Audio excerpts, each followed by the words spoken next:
Good afternoon. We don't have a moderator here today, so excuse me, I'll go ahead and moderate my own self and make my own introduction. My name is John Lawton. I live in Montana, and I live between in the mountains, in the Little Belt Mountains between Rainsford and Monarch. If any of you know where that is, and you probably don't. But at any rate, I live there about half time, a little more, and then spend the rest of the year in either California or Washington seeing family and grandkids. So that's what I do. About a year ago, a little more, this book was published by Arcadia Press, the History Press. And it's not really the original publisher. The original publisher is an English company, and they gave it to, or they put it to Arcadia in order to distribute it. But it was published in England, printed in England, and then has been distributed in the USA by Arcadia. So, so far it seems to be going pretty well. And I'm here just to talk a little bit about the book and maybe read a few passages from you, or for you. This book is three things, or I intend it to be three things anyway. I intend it to be documented history, and included in that history is the rise and fall of homesteading in the Scablands. And I don't know if you know much about the Scablands, but it's eastern Washington, and it's where Lake Missoula during the last ice age gave way and washed all the way down to the Columbia River. And it's why the land looks like it does all the way down from Montana on. So they actually tried to homestead out there in the eastern part of Washington for a few years, but it was a quick rise and a quick failure. So this documents the history of that. This also documents the history of entire villages from Wisconsin moving to Spokane area as the pine forest gave way in Wisconsin, and the logging was essentially done up there. So a lot of woodcutters and people like that, people in the wood industry, moved to Spokane beginning in about the 1880s. Then it's also intended to be, I said that I included documented history, which I was very careful about. But it also includes the stories of ordinary people. And the stories of ordinary people can certainly illuminate historical trends and historical eras in our past. So I focused first and foremost on digging out stories. And that's what I'm going to read you. I'm going to read you some stories rather than just spend the whole time on historical facts, which sometimes get a little bit tedious, but you have to pay attention to them. It's also, the third thing it's a memoir, my own memoir of my search and discovery for these stories. And the stories involve my family. I never knew my grandfather. He died in 1915. And I may look that old, but I'm not, really. And he died in 1915, so I never met him. And I really knew very little about him. He'd been gone for almost 30 years by the time I came along. So I didn't have a lot of information about my grandparents. And of course, I didn't ask the questions, as we all don't do. I didn't ask the questions of the people, the right people, before they were gone, including my parents and aunts and uncles and so forth. So I had to dig this out by myself in many different ways, and I'll try to highlight that a little bit. So without talking any more about that, I thought I would just read you some passages, and again, focusing on the stories, because history actually, to me, is a collection of stories, and it isn't very interesting unless you can tell the stories of real people. So that's what I tried to do. So I'll just read you a little bit. Will and Irene, that was my grandparents' name, and they came to the Spokane area in 1890 by rail. And they're part of the great railroad migration from Wisconsin. So here are some of the stories, and you can see how they fit, and I'll give you just a little bit about how I got some of these stories. Will and Irene spent the first years in Spokane building homes and businesses and exploring the area and looking for land. Things were going well for the young family when, 4 days before Christmas in 1892, disaster struck and any parent's nightmare became their reality. On December 21, 3-year-old Merrill came down with diphtheria. His mother and grandmother stayed up all night with him, and despite a visit from Dr. Penfield, he died the next night. He was buried on Christmas Eve. His father and grandfather had gone over to nearby Greenwood Cemetery the night before the burial and found a family plot for $50.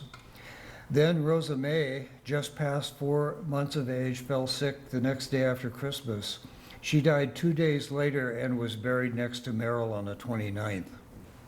In just a few days, their lives had gone from promise to devastation as diphtheria took the lives of their little ones. The same disease carried away many children of the time, and the pioneer sections of our cemeteries are dotted with their names and dates. The 2 children are buried beside Will and Irene's third baby, who was born in 1894 and only lived for a few days.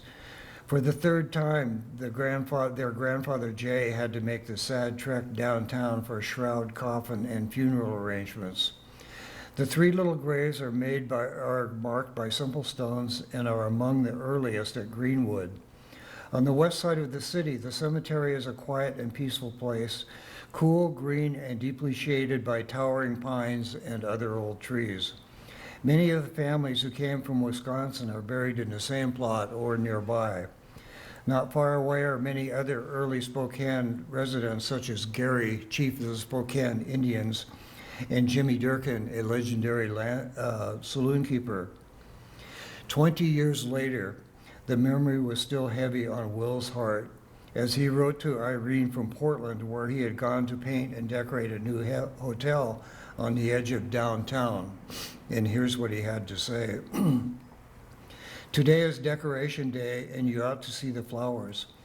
I never saw so many roses in one place, all put together as one can see every day between here and the downtown. We go right past the cemetery. It is about 1/2 mile long, and one solid field of roses with the monuments in between. Roses of all kinds and colors, besides a lot of other flowers and all kinds of ornamental trees. It just made my heart ache to see the hundreds of graves just loaded down and covered with beautiful flowers. And to think there was not one poor little flower on our little ones' graves today. I do hope it won't be long until we can be where we can visit their graves once in a while.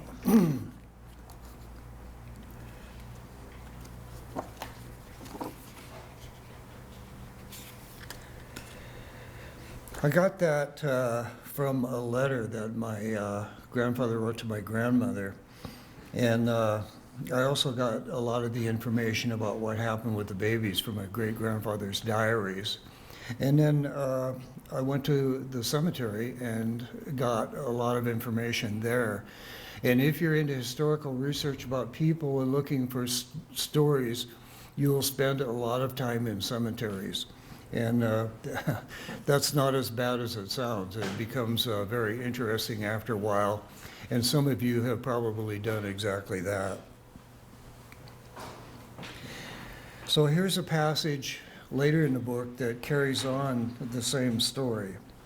Tucked into the bundle of letters from my grandfather to my grandmother were 2 more letters. They were from my great-grandmother, Lottie Bump, to her daughter Irene. They were also written from Portland, where she was helping to care for the children of Alice Cook, her daughter, who had died recently. My great-grandmother's voice was another channel that sharpened my insight into my grandparents' lives and helped fill in the details of a pretty good story besides. During his stay in Portland, Will not only worked with John Cook on the hotel project, he lived with John's family as well. He paid $4 a week for his room and $1.50 for each week for his meals. During his stay there, he was a perceptive observer of the Cook family life. He and Irene would have been more interested than usual because of Alice's recent passing, which left 5 children ranging in age from 2 to 12 or so motherless. Will relayed his observations concerning Alice's brood to Irene. Of particular concern was 2.5-year-old Mildred. On May 28th, Will wrote, "I guess Mother is getting homesick. Mildred is a great trial to her, and Mildred is getting meaner than the 7-year itch. Her grandmother is a slave to her, and I think the quicker they are separated from each other, the better it will be for both of them. Georgina gets along with Mildred fine and will make a much better girl of her. She is very badly spoiled. She has entirely too much attention. Georgina makes the children mind without much trouble, and when she speaks to them, they know they have to mind. And that is just what they need. Mother thinks it is pretty hard for her to be so strict with them, but I think it is for their good. They have fallen into good hands, and it makes them a great deal worse to have their grandmother interfering in the government of them."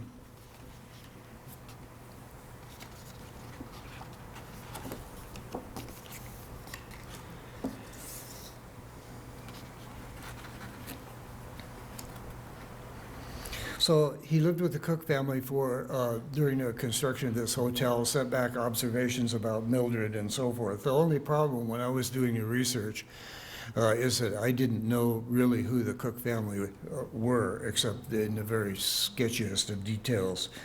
So here's another cemetery story about how I found out about the Cooks. The question remained, whatever happened to the Cook family, especially Mildred? I had figured out who they were through a genealogy left by my Aunt Helen. But to learn something about the Cook family was another matter, since I imagined they had disappeared into the Midwest, and with Cook being a fairly common name, they would be hard to track down. From letters, I had no idea who Georgina was. I thought she might be John's new wife. The only ones with the probability of still being alive were Mildred and Kenneth, and I figured that even if they were, finding them would be unlikely at best. On Memorial Day weekend in 1996, I went to Greenwood Cemetery in Spokane. On the way, I stopped at a store and bought several bunches of flowers and some large cups to put them in. When I got there, I parked the car near the family plot and began arranging flowers to put on the graves, first the children's.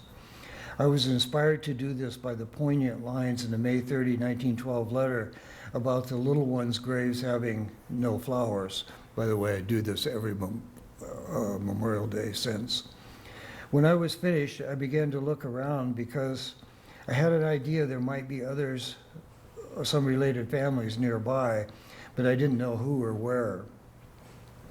Meanwhile, 2 older women who carried their years well parked their car a few yards behind mine and put flowers in some graves nearby. One of them called out to me, "Hello, are you one of my relatives?" I said, "I don't know, it depends on who you are." "Well, my name is Betty Angel, but I was born Mildred Cook." Taken aback, I managed to blurt out something like, "I know a lot about you. You lived in Portland when you were 2 years old. My grandfather lived with your family, and he and your dad worked on a hotel there." And Betty began to look a little like she was seeing a ghost and said, "I know that we lived in Portland, but I don't know much about that time or any of my early childhood." We began to exchange information. She explained who Georgina was. I filled her in on the Mallory Hotel. Her family also said it was the Multnomah, but she figured it couldn't be. I explained who I was and which family I'm from, and she told me about her brothers, including Kenneth, who was still alive at the time, and so on and on. We talked for a while longer that afternoon and visited several times after that when we were in Spokane. I also gave her copies of the letters which I happened to have with me. I helped put flowers on her mother's grave. We became friends, and she was the source of most of the information on the Cook family. At one point, she told me, "I can die now. I know what happened in my early life."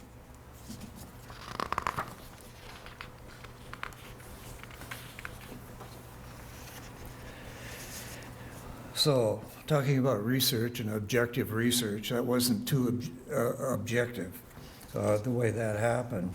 So how does one explain my chance connection with Betty Angel at a time when I needed to find her and to understand my own story? I needed to connect with somebody who not only had a common name, but an entirely different name from the one I was looking for. She could have been 20 minutes earlier, or neglected to tell me her original name, or failed to make her presence known, and we would have missed. There are many possible explanations, including the hand of the Almighty, guidance from those who have crossed to the other side, cosmic synchronicity, and so on.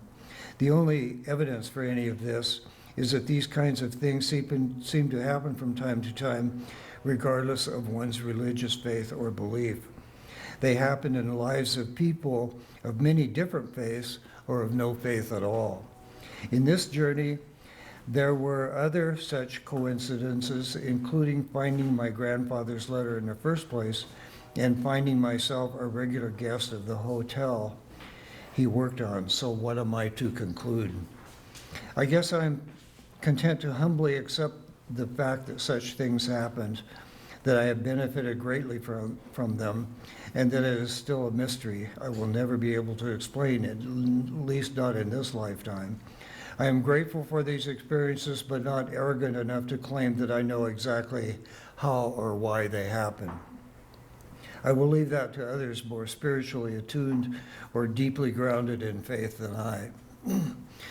But that was just one example. There were many other things that happened that helped with this, including the fact that I had been staying for a long time in the same hotel and visiting my son, who was going to college in Portland. And I just happened into that hotel and had been staying there for several times, and it just felt good.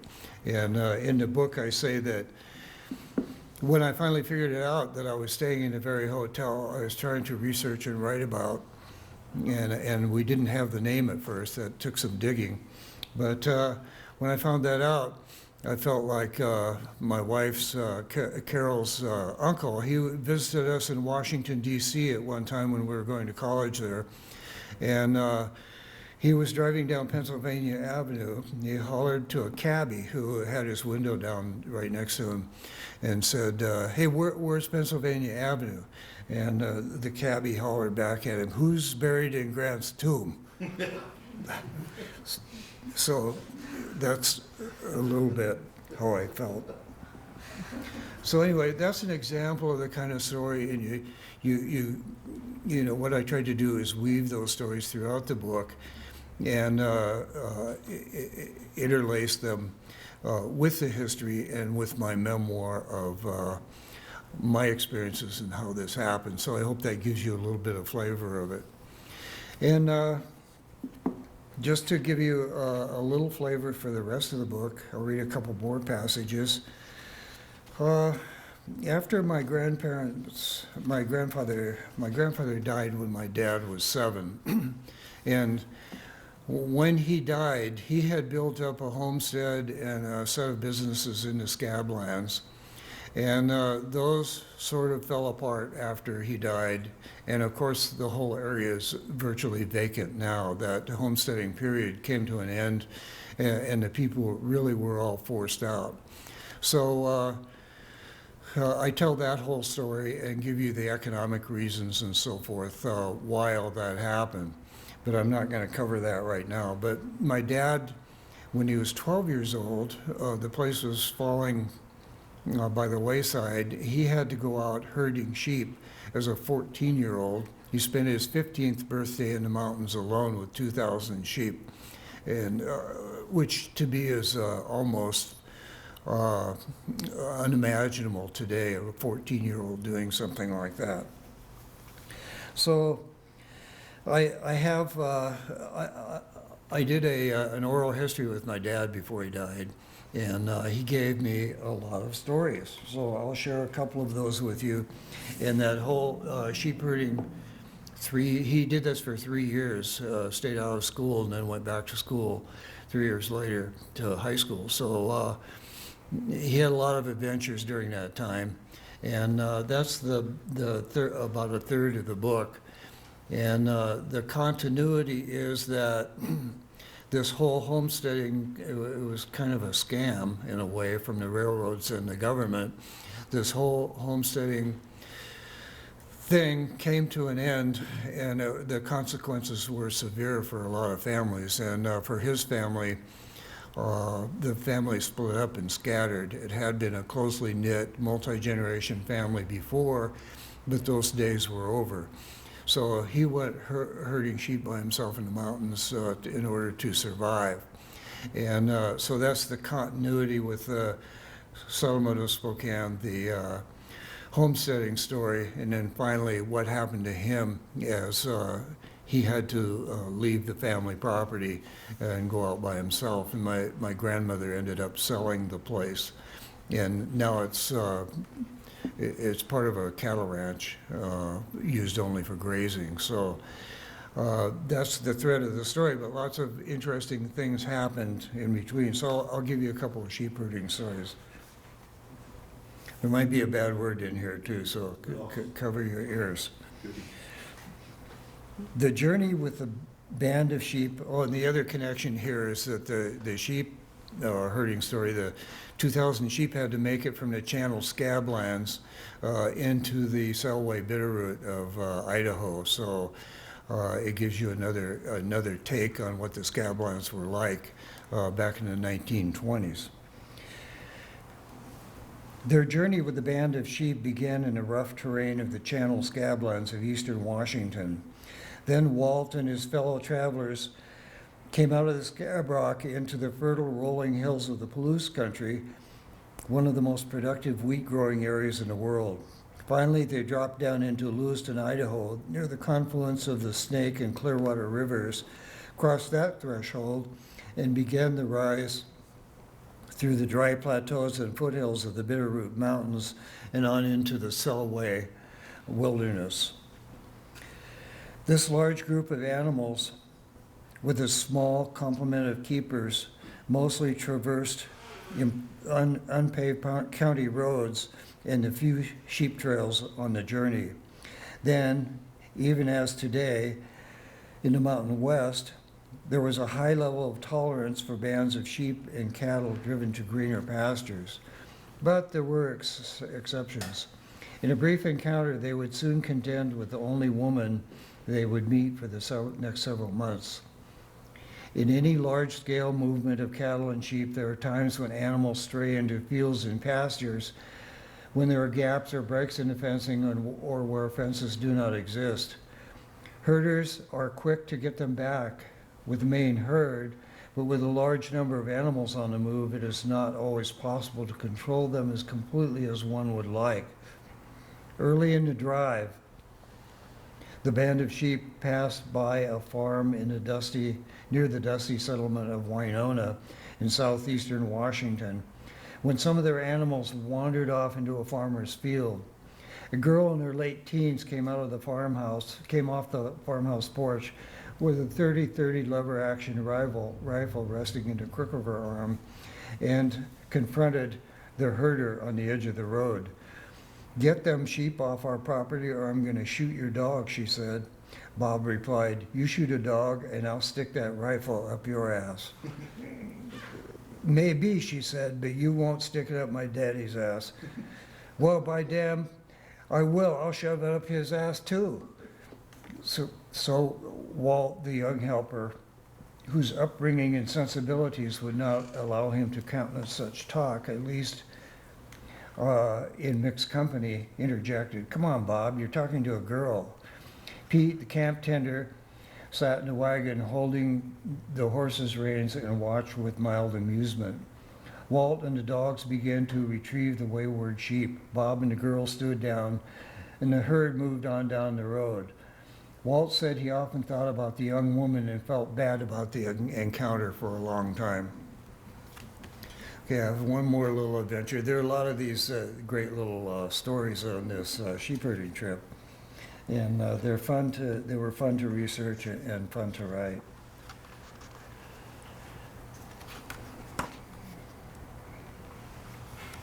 Near Rubens, Idaho, they had to cross a Camas Prairie railroad track. This was a local line that served farmers in the Camas Prairie area. This particular track carried one train each day. The train would go up out of town at night and then come back in the morning carrying milk into Lewiston. The sheep were strung out, crossing the track at an angle. No one expected a train to come around a bend at the time they were crossing. When they heard a distant rumble telegraphed down the steel rails, they looked up and saw the telltale plume of black smoke and white steam moving swiftly toward them and the sheep on the tracks. With the shriek of the steam whistle in their ears, they barely had time to begin moving the animals off the road before the train was upon them. The engineer had a few seconds before the looming carnage to remember that it was spring, and the wool of the sheep would not yet be growing out. A collision in the fall would be more serious, for the train that is, because the long wool would plug up the drive wheels and the rods, and it would take a major effort to remove it. 250 tons of steel on a downgrade plowed right into him, leaving a ghastly mess of hair, hide, blood, and bones. The engineer had applied the brakes, and with the train slowly ground to a screeching halt in a shower of sparks. After they had recovered from momentary shock, herder, helper, and camp tender began to cut the throats of the badly injured and get them off the ties. The train crew began to clear the tracks of the mess and examine the engine wheels and rods to make sure they could get underway again. After depleting their initial store of curses, the animal tenders and train crew worked without a lot of talk or recrimination. What else was there to say? It had happened before and it would happen again. So I hope this has given you a little flavor of what the book is about and how I went about it. It was kind of a labor of love, and it is one of the most rewarding things that I've ever done. And I documented all of the, I didn't use endnotes or footnotes. I documented it with a bibliographic essay. And I had one person that read it, and she said, I like the bibliographic essay just as much as I did the book. So I tried to make it a little more interesting that way. I mean, I confess that I don't read footnotes very carefully, and I never read endnotes unless I have a specific question I want to go to. So I tried to do this essay. And I got that idea from Dr. Malone at Montana State University, who wrote a book a few years ago before he died on the Hill Railroad, the Great Northern Railroad, and a biography of J.J. Hill. So seems to have worked, and I think I gave you a reference to the book in the way of a magnet, and would be very pleased if you can get the book on Amazon or at any bookstore. And I expected books to be here, but they didn't. The publisher didn't apparently didn't send them or got them run astray. So our bookstore owner here will order this for you, and he can get them very quickly from the publisher. So should we do yours and then do questions? Sure. Okay. Yeah. Great.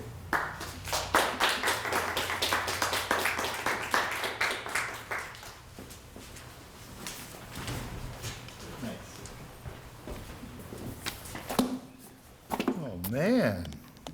Thank you, John. We just met and exchanged some stories. We read about each other's work in the write-up to this event. The pleasure meeting him and chatting before. And I'll just take a cue from him about stories. That in my search to title my book, I kept looking for a title, and I fell into finally, and I had, along with that was the difficulty in getting started writing. The researching was easy and wonderful, and I had help as well. But in finally writing, I had difficulty in getting started. I couldn't have a block. I hadn't even started yet. And finally, someone had suggested I just tell stories, and I'm known to be a bit of a storyteller. And once I just started telling the most poignant stories, the book just fell out of me. And when it came time to name it, I used a trick on a musical trick that we musicians do all the time. And it's the history of the Missoula City Band, Stories in Time. And it's just a collection of stories, and the in time, it's got a double meaning to it, that over time, through history, but to musicians, to be in time, has got a backstory to it.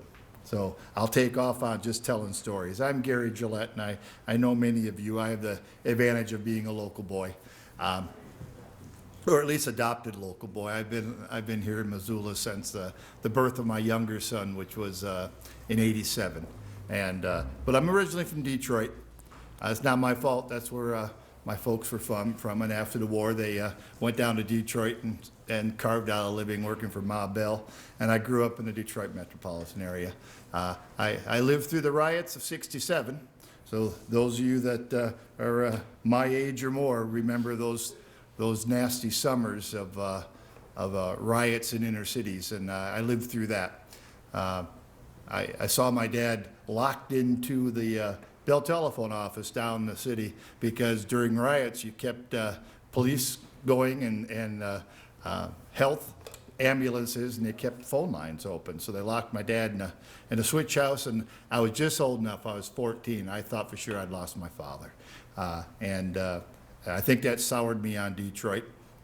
Once the riots ended, and my dad returned home safely, I think in my own mind, I said, I'm getting the hell out of here. I stayed around Detroit long enough to get a great education at University of Michigan, which is down the street from me. But that was it, man. I got out of Detroit, and I moved to a little reservation in northern Nevada, out there with the Paiute Indians, the Shoshones, and the Bascos, who tended sheep. So when he started talking about the Scablands and the sheep coming up to the Palouse, the few white folks that I had in my classes were all Basco kids, and had a wonderful time there and grew up and learned how to teach. I'm a music teacher, retired now. My former wife needed a little more civilization, so I moved to Montana. Moved to Montana for civilization, but compared to Oahe, Nevada, it was wonderland. And I spent 8 years teaching down the Bitterroot Valley, just doing high school band, and moved north in '87 on the birth of my second son, and I am pleasantly retired from being a high school band director now. I've just started my third school year, and it's absolutely wonderful. In '93, I was just teaching out at Big Sky High School, and the city band director, Alex Steppenzoff, was in his 90s and growing old. And there was no board of directors to the Missoula City Band. It just was, and it had been since 1865. And the lead trumpet player, who was also the announcer in the band, and a local lawyer, looked me up and said, Gillett, you're going to conduct a city band. Alex is failing. Alex Steppenzoff, my predecessor, who did this band for 50 years, Yeah, he announced that I would take over the band. I went, okay. I've been doing community bands my whole life. And I took it over in '93 when Alex became too infirm, and I've been doing it ever since. So I've retired from teaching school, though I still get to direct bands. But I take the school year off. And the first year out was a continuation of my research of the city band. I think I got involved in the research, guy. The next thing I'm going to write is a memoir. I can't wait to read John's book. That's next. My interest came from when I moved to the Valley, I think. When I moved down to Stevensville, and I lived right around the corner from Lucille Evans, and I could walk to Father Ravalli's dispensary. It was just 5 blocks from my house. And Montana's old, for those of you that aren't aware that Stevensville, Montana is Montana's oldest community. It's nice that they left the word white out of it. And that in 1840, the black robes showed up in Stevensville at bequest of the local tribe because they thought that the black robe brought special powers, along with guns. And they reached out, and that journey happened, and they brought civilization, to Stevensville, and Stevensville's reveled in that. And writing and knowing history in Stevensville is just walking down the block, or walking over to Fort Owen, where Major Owen had a fort, with just palisades and a room to go have cigars in. But the history was so raw and recent and new. And as I did work on my master's here at the University of Montana, I felt the need to do something legitimately academic. I could play my trombone, I could conduct a band, but someone a long time ago told me I could write. And I cursed that graduate student at the University of Michigan who taught. He didn't teach my English class, but the classes were huge, so she must have been the graduate teaching assistant that read my stuff and gave me feedback. And she told me I could write. And she was especially interested because I wasn't a real major, I was a music major. So I cursed her for planting the bug that maybe I could write. And so I wrote my master's thesis on music in western Montana, just before and at the arrival of white people. There's all kinds of great stories that happen around Missoula and the Bitterroot Valley about one-armed fiddle players and country dances and stuff going on at Fort Owen, and it was just so raw and open to me. I would go down to the local library and they'd just give me bound books of papers, originals, and say, just bring them back when you're done with them. And I'd go home and pour through them. I found a real interest, did my master's with that. And then when I came up here to Missoula, I had programming for the city band. And I began to wonder if how far back the records go. Sure enough, man, I could find Missoulian articles, and it would tell me what the Missoula band played 100 years to the date that I had a program scheduled with them. We still do concerts in the park every Wednesday, and I'm a part of this historical ongoing, and I found lots of interest in that. And I could dig back and find those tunes and understand that. It was cool. So upon my retirement, I was relegated to the fact and been coerced and cajoled to write a history of the Missoula City Band. Helena had written one already and sent it to me and went, hey, look what we did. And I collected band histories from all over the country before retirement and went, I've got to. And I had lots and lots of help and great research people that helped me as well. And collected historical information for 100 years, went out and did interviews, vocal interviews with folks, oral history, and lots and lots of newspapers and old programs, all kinds of stuff.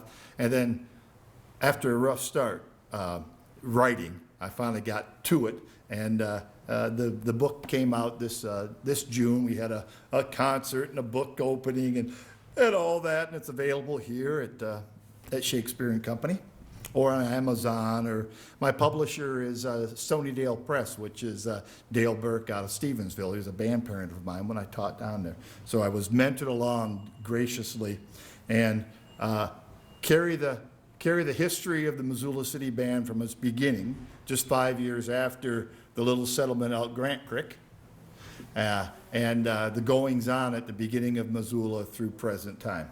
I'll share with you a couple stories, and then we'll open up if you have any questions for us, and thank you for your attention. If you want to interrupt me anytime, please do so. Stop and wait for it. Yeah. Hoping that someone would look and not be asleep. Let me start here. In 1865, the Missoula City Band formed under the leadership of John Barneycourt. Remember that name. Members met fully intending to become good enough to perform in public. The band began only 5 years after the establishment of the first permanent white settlement in Missoula Valley, a trading post called Hellgate Village, created in 1860 by C.P. Higgins and Francis Warden, all familiar names to us Missoula people. The trading post sat near the western edge of the valley on Grant Creek. Several years later, Warden and Higgins established a sawmill and flour mill just east of Hellgate on Rattlesnake Creek, and the settlers came to call the area Missoula Mills. So, virtually, from the founding, our little community was accompanied and enlightened by a band. The first public announcement read, "The Missoula Horn-Blowing Association. To serenade as soon as the first tune can be derived from those brassy things." At the time of the Missoula City Band's formation, city bands were so popular in America that virtually every municipality in the country could boast of having at least one. It was a sign of stature for a community to have a band. The first major performance came finally in 1893 at the Women's Relief Corps Memorial Day celebration and parade. The Garden City Band, as it was called then, because that's a nickname for Missoula, the Garden City, played at the Courthouse Square that evening. The paper of note, the Anaconda Standard, which was company-owned and ran the whole freaking state. So when they talked, people listened. They looked forward to the performance and made these less than optimistic remarks. "It is an open question whether it would be well to pray for rain or pleasant weather. The powerfully noisy possibilities of the instruments, along with the fact that the boys have not had much practice time, there is consternation that the appearance under these circumstances will be a howling success." The first time out of the band was like, "Oh, I don't know, how will this go?" And it ended up being wonderful and continuing on until the present. You notice that first name, Barneycourt? That's an unusual name. I saw that name and Barneycourt, okay. And then I was reading, doing primary source reading about the battle at up Lolo Creek, and I've been drawn back to it. That's what I was doing the hour before coming down here, reading my third book on Chief Joseph. I'm reading Thunder in the Mountains. I'm just drawn to that story, and I think because of the fact that they just came over Lolo Pass, and the local military went down, they mustered troops in the Bitterroot, and they went out to Fort Fizzle, and they set up, and they're going to stop those Indians from killing people here. Well, the Indians just wanted to run away is all they wanted to do. And they built a little barricade right up on the Lolo Trail, and it's now called Fort Fizzle because there was no battle, that it just fizzled. The Indians came up, and the locals went, "Hey, what are your intentions?" And the Indians said, "Well, we just plan on going through and down the big hole, so just let us through." And the locals, blustered by our battalion here at Fort Missoula, went, "Oh, we can't do that. We've orders to stop you." And the primary source mentioned the fact that what happened was at nighttime, and Mr. Barleycorn overtook the group of white folks. And it's a Barleycorn, Barneycourt. It's probably just a misspelling. my gosh, the first band director was up there. I got all excited. My research assistant, a horn player in my band, who was she was a sheriff, a retired sheriff, and she was very gentle with me, and said, "Gary, don't you know barleycorn? What was meant by barleycorn had nothing to do with Barney Court. The barleycorn was another name for homemade beer or whiskey, and the attributing fact, the reason Fort Fizzle fizzled, because all the troops in the local white sat up drinking, and then finally passed out, and the natives just skirted around them, around Fort Fizzle, and got down to Lolo and turned south, and when they woke up hungover, the troops went, well, the Indians are gone. I guess we can all go home now. And it had nothing to do with Mr. Barney Court. It was all to do about barley corn. This picture here that you can see, maybe you can't see. Let's see. I might be able to. Will you stay? Kind of. As you see that picture, I hope that if you've been into the Montana Club, that's a picture on the third booth on the left-hand side at the Montana Club right down here on Brooks Avenue. It used to be called the Heidel House. And for years I'd go in there and see that and go, oh, and I'd stop and look at the picture and wonder. And I finally got so bad that I would demand to sit in the booth and bore my friends. And I finally just had my own picture made. Now I drag it along with me. And many of the folks that are in the stories of the Missoula City Band come from there. And one such is a tuba player on your right. And after about 6 months of research, the name finally just jumped out at me as it's happened a number of times in the research. His name was Joseph Dayshaw. And finally, it was like, Dayshaw. And those are the stories that have been the most fun for me to put together. Well, Dayshaw. Well, yeah, I know of a flute player married to a Dayshaw down in Bitterroot. I wonder if it's the same family. And I thought, well, I know of two Dayshaws here in Missoula.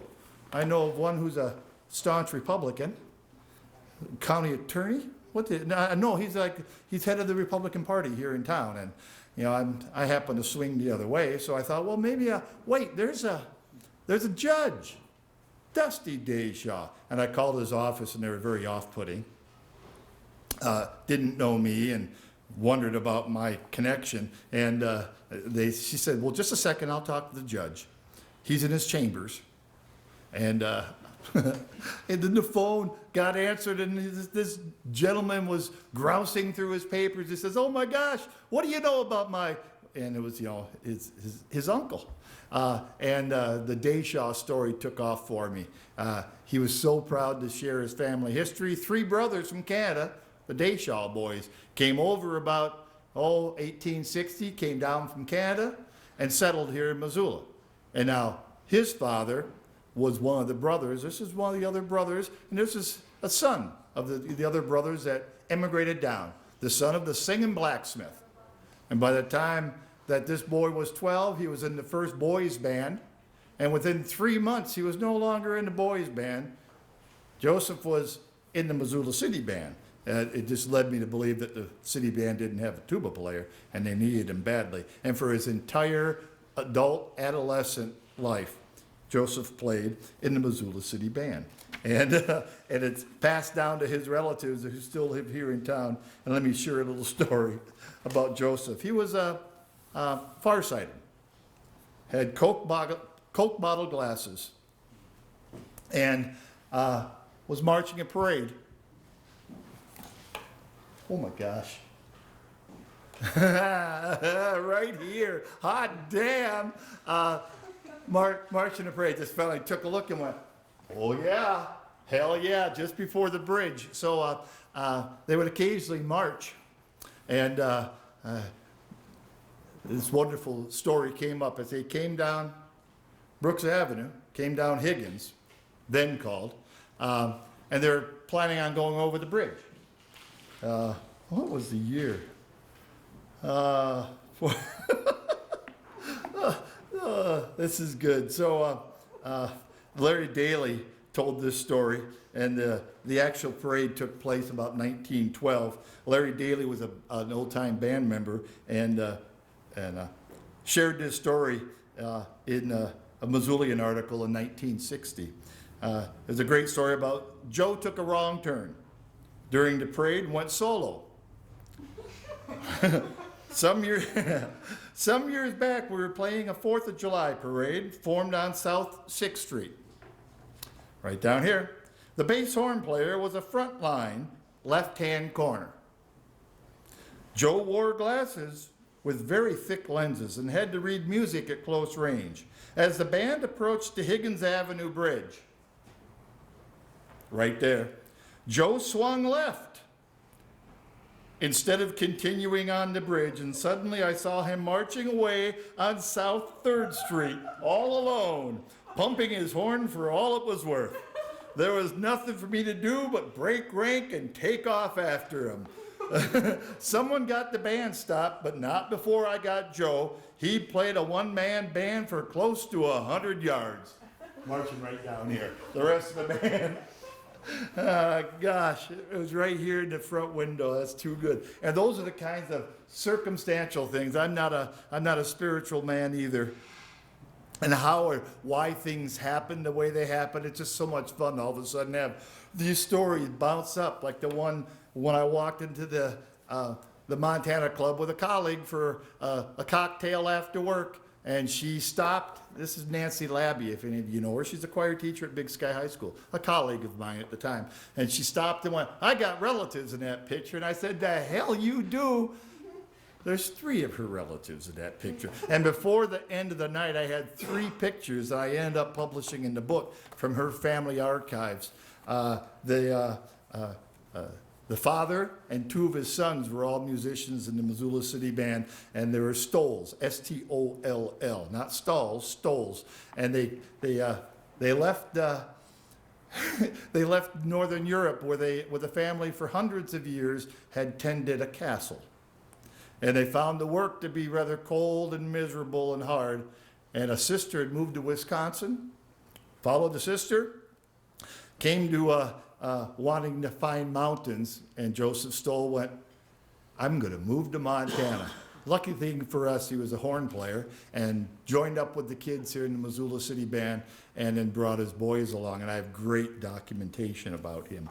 I'll just share another one with you, unless you've got a question or just want me to stop. I gotta look up for that one. This is the fun one. The biggest event ever happened in Missoula, Montana. Anyone got a clue? If you went to the Pearl Jam gig this summer, I was there too. I'm old enough to be able to usher. You know, that was 20,000 kids. That was nothing compared to the more than 50,000 that showed up for this event years ago. Anyone got a clue what it might be? The biggest event ever to take place here in Missoula, Montana. The 1911 visit of Theodore Roosevelt. 50,000 people. Well, so maybe there was an overestimation of the crowd by the press at the time.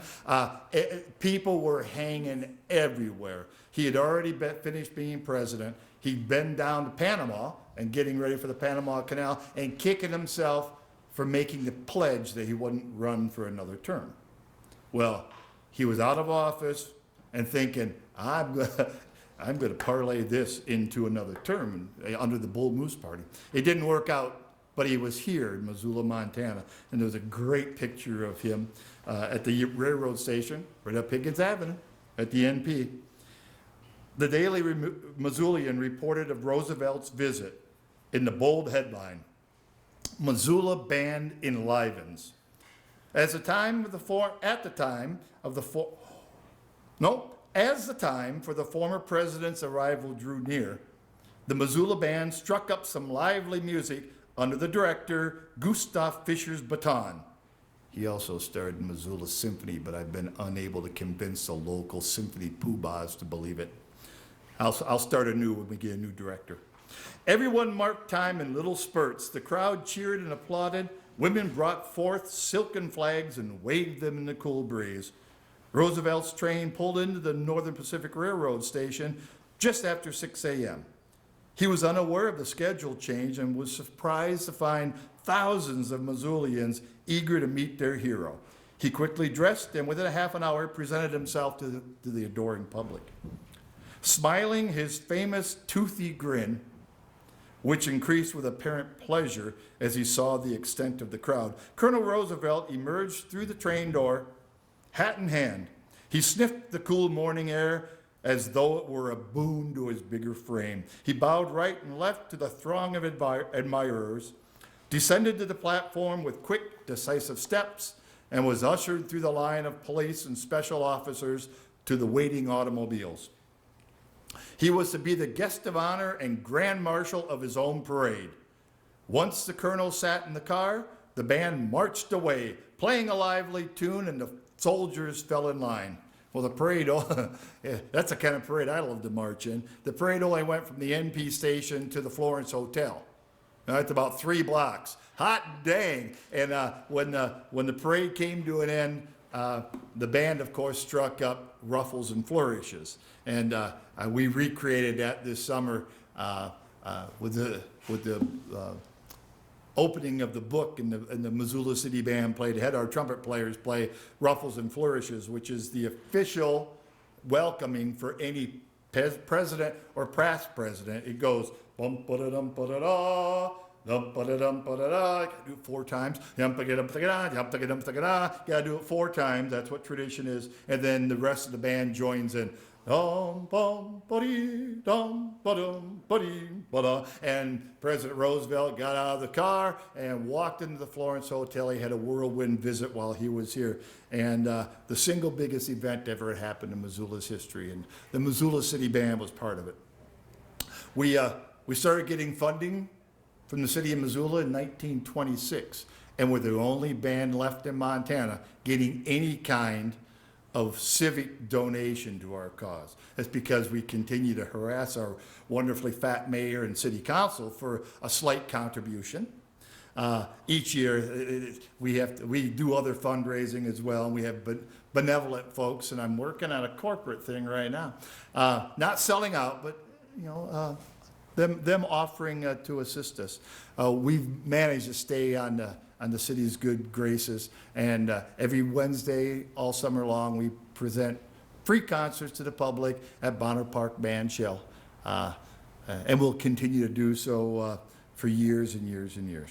All proceeds of this book goes to the Missoula City Band. I don't need to have money. I'm a retired teacher with enough of a pension to get by. Doesn't take much, but I just enjoyed continuing to do the city band, and writing the history has been a labor of love. Let me stop there while I can, while you're still awake, and maybe there's be a question or two that you have for either John and or I. I know that I'm inspired with John's book that I've got to do a memoir on my family and tie it in. Even if only my kids will read it, that'd be okay. It's worthy of our work. So there it is. The third person that was scheduled initially as part of this roundtable is not here. So I don't know what happened, but it's not my fault. Did you scare her away? I never met her. But you're stuck with just the 2 of us. So we'd be glad to entertain any comments or questions, and then we'll all go our own separate way. And I've got an Oktoberfest gig yet to play today down in Hamilton. So let me stop there. Ta-da! And got some comments or questions? I'd love to. Yes, sir. How much time do you spend researching the book? And that's actually for both of you. How much time spent researching and how much time writing? And comparing the 2. What's more? Take longer to write it or longer to research it? Go ahead, John. I'll get it. I would say it took me longer to research it than it did to write it. And the whole writing and publication process is really interesting. I had not been through that before. And, you know, it's just one example. The publisher really helped to make this a better book. And I can't remember my English publisher. Carol, what was my English publisher's name? Fonthill Media. Yeah, Fonthill Media. And then, like I said during the talk, they turned it over to Arcadia to distribute in this country. And Fonthill Media has a series called America Through Time, so it's part of that series.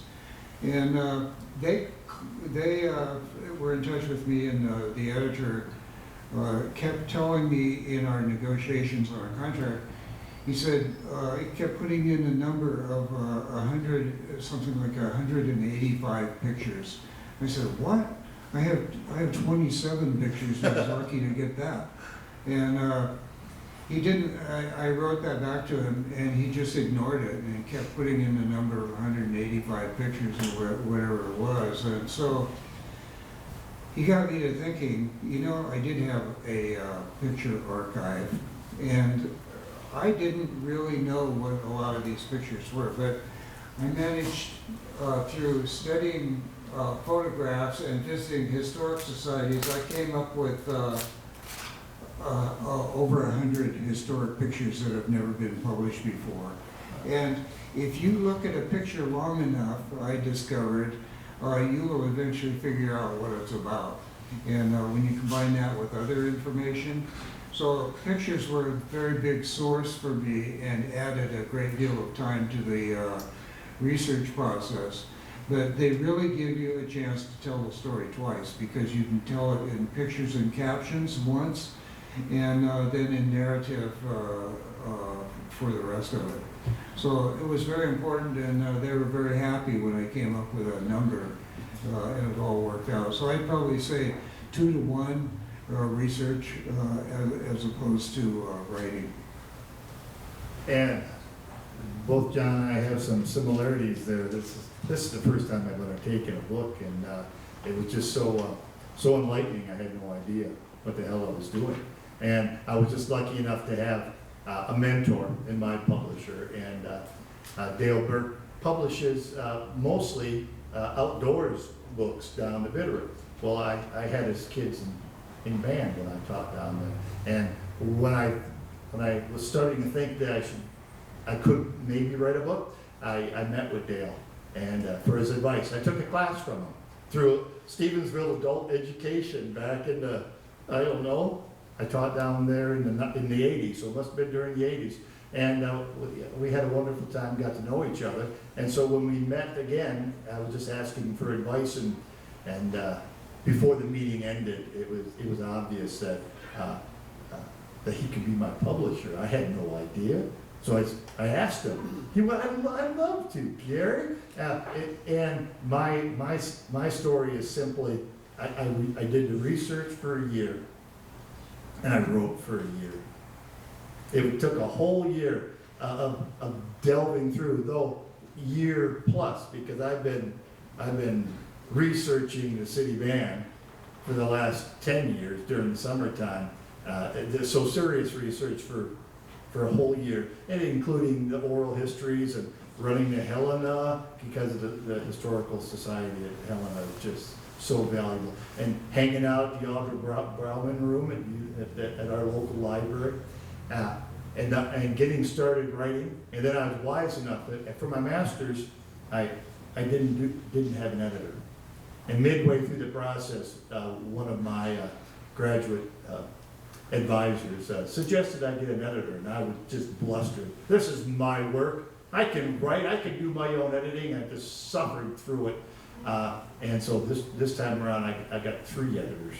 So I did a lot there was a lot of administrative work of getting it to one person and then fixing it all up and sending it to another. And so each chapter took, a month apiece in order to be able to take it from my broadness to having it edited.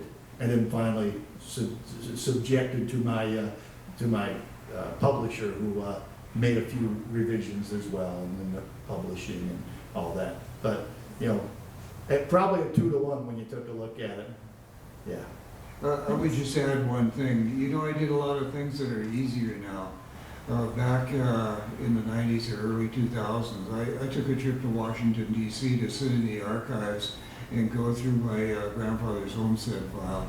I haven't looked, but I've had people tell me the homestead files are now online. And that would have saved me a huge amount of time.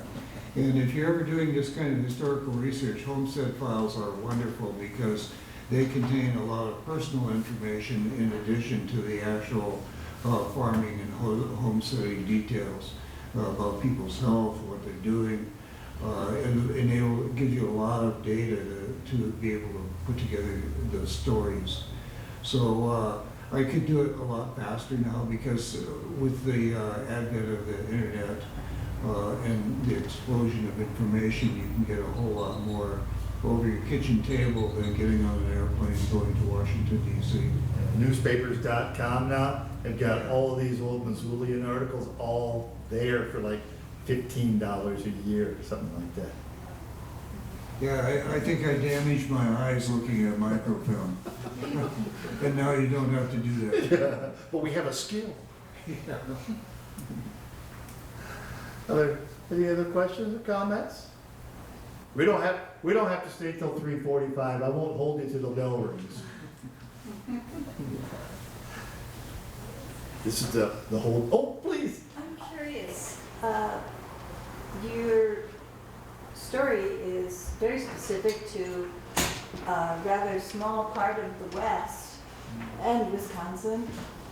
And you said an English publisher picked this up? Yeah, that's an interesting story, and it's another one of those coincidences that I can't explain. And I wasn't really at a stage where I was looking for a publisher yet. But my wife and I spent a lot of time down in California where we have 2 families of grandkids down there. And so we stayed in a place called Paso Robles, which is Central Coast. And I belong to a writers group down there. And you go and you sit around in a group and read your stuff out loud and get comments and so forth and so on. And there's probably a couple of them here. And so the person that heads up the writers group got an email one day, and I'd been talking about a publisher and the fact that that was my next step. But she got an email from a publisher in England, and the publisher in England asked her about her book, which was the history of Las Vegas showgirls. Well, this lady had never written a book on Las Vegas showgirls. It was a mistaken name and a duplicate name. And so she wrote back to this guy and said, you know, you got the wrong person, but hey, I have this book that you need to take a look at. And so she got me in touch with him. I emailed him the book, condensed it, and learned how to do all of that. And lo and behold, you know, I was barely serious about it because it was such a long shot, and I expected to have to hit the bricks for months to find a publisher. But this guy wrote back to me within about 2 weeks and said, guess what, our board has approved your book. So there you go. And they're in England, but they published a series called, it's America Through Time. what was it? America Through Time. Oh yeah, America Through Time. And it's a pretty well-known series. When I visit bookstores, they all know about it. And so it fit right in with their America Through Time series. So another crazy coincidence you can't explain. And just a comment that they're fascinated with what happened to their people that left Europe and came here. When I worked with some hotels, there's all kinds of companies over in Europe bringing people, you know, like from Ireland to Montana or these states here, and to see what happened to the Irish immigrants and that kind of thing. There's a fascination with what happened to their folks. And So I most, think that's why England's so interesting. most of the names in this book are English. So, English origin, so I suppose that's some. Is that your origin as well? Yes. And, yeah, English, Scotch, Irish, that kind of mix. So, yeah, I think that was probably it. Thanks so much. As I said before, the bookstore here will be more than happy to order these. They deal with Arcadia and they'll order them for you. Thank you.